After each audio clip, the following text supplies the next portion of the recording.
10 টাকা মূল্যে চাল বিতরণের যে কর্মসূচি আজকে এখানে অনুষ্ঠিত হচ্ছে, আমি এই কর্মসূচির শুভ উদ্বোধন ঘোষণা করলাম। বাংলাদেশের কোনো মানুষ যেন না খেয়ে কষ্ট না পায়, তার জন্য আমাদের আজকের এই কর্মসূচি। দেশের জনগণকে 10 টাকা কেজি চাল খাওয়াতে না পারলেও গুম খুন আর ভোট চুরির রাজনীতির মাধ্যমে 16.5 বছর দেশে একচ্ছত্র স্বৈরশাসন প্রতিষ্ঠা করেছিল বাকশাল প্রতিষ্ঠাকারী শেখ মুজিব কন্যা শেখ হাসিনা। হাতির দাঁতের মতো কথিত উন্নয়নের আড়ালে দেশ থেকে পাচার করেছে বিলিয়ন বিলিয়ন ডলার। শুধু তাই নয়, আইন শৃঙ্খলা ব্যবস্থার 12টা বাজিয়ে দেশের বিচার ব্যবস্থায় জনগণের অনাস্থা তৈরির মতো সকল অপকর্ম করেছে আওয়ামী লীগ। দুর্নীতি আর লুটপাটের আখড়া হিসেবে যেন আওয়ামী লীগের পদপদবি বেছে নিয়েছিল দলটির নেতাকর্মীরা। প্রশাসন আর দলীয় প্রভাব খাটিয়ে শেখ হাসিনা যেন হয়ে উঠেছিল একবিংশ শতাব্দীর লেডি হিটলার। গণমাধ্যমের সামনে ৭১-এর মুক্তিযুদ্ধের চেতনা আর মুজিববাদের গান গেয়ে দেশের জনগণের জন্য গণতন্ত্র প্রতিষ্ঠার কথা বলে কুমিরের কান্না করা ফ্যাসিস্ট শেখ হাসিনা উন্নয়নের নামে ঋণ করে দেশের অর্থনীতির করেছেন বেহাল দশা। গত 16 বছরে দেশে ত্রাসের রাজত্ব কায়েমের পর গত 5 আগস্ট ছাত্র জনতার অভ্যুত্থানে পতন ঘটলে শেখ হাসিনা সহ দলটির শীর্ষ নেতারা দেশ ছেড়ে পালিয়ে আশ্রয় নিয়েছে ভারতে।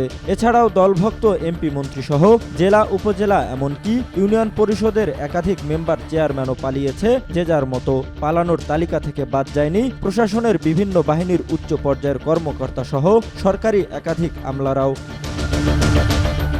অথচ দলটির যে সকল নেতারা পলাতক রয়েছে তারাই একসময় দম্ভ করে বলতো আওয়ামী লীগ পালায় না, খেলা হবে। তাদেরই দুজন ওবায়দুল কাদের ও শামীম ওসমান। হায় রে, বড় মজায় আছে। বিএনপির নেতারা কত সুখে আছে।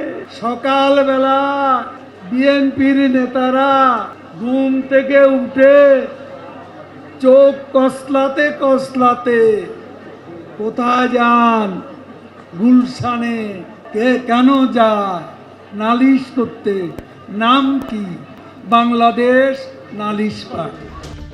বিভিন্ন সময়ে বিতর্কিত মন্তব্য ও বক্তব্যের জন্য ওবায়দুল কাদেরকে নিয়ে হয়েছে নানা সমালোচনা।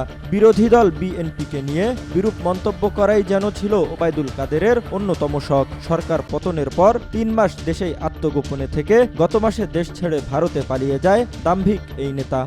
24 তারিখের পরে আসো খেলবো, খেলা হবে, খেলা হবে। 24 তারিখের পরে খেলা হবে। তুই, তোর খালেদা জিয়া, তোর জামাত, তোর হেফাজত সব নিয়ে আমরা খেলবো। 24 তারিখের পর খেলা হবে। কে কতটুকু মায়ের দুধ খেয়ে রাজনীতি করে 24 তারিখের পর বোঝা যাবে। দলের আরেক নেতা নারায়ণগঞ্জের গডফাদার হিসেবে পরিচিত শামীম ওসমানও যত্রতত্র দিতেন অতিরঞ্জিত বক্তব্য। প্রতিদিন 70-80 রাকাত নফল নামাজ আদায়, 20 বছর ধরে তাহাজ্জুদ নামাজ বাদ না দেয়া ছাড়াও খেলা হবে ছিল শামীম ওসমানের সিগনেচার বক্তব্য। খেলার ময়দান ছেড়ে পালানো শামীম ওসমান পালিয়ে কোথায় আছে তা না জানা গেলেও সম্প্রতি সামাজিক মাধ্যমে শামীম ওসমানের একটি ভিডিওতে দেখা যায় মসজিদে টুপি, পাগড়ি ও জোব্বা পরে দাঁড়িয়ে আছেন, যা থেকে ধারণা করা হচ্ছে মধ্যপ্রাচ্যের কোনো দেশেই আছেন মাঠে খেলতে না পারা আওয়ামী লীগের এই নেতা। জহিরুল ইসলাম, আজকাল।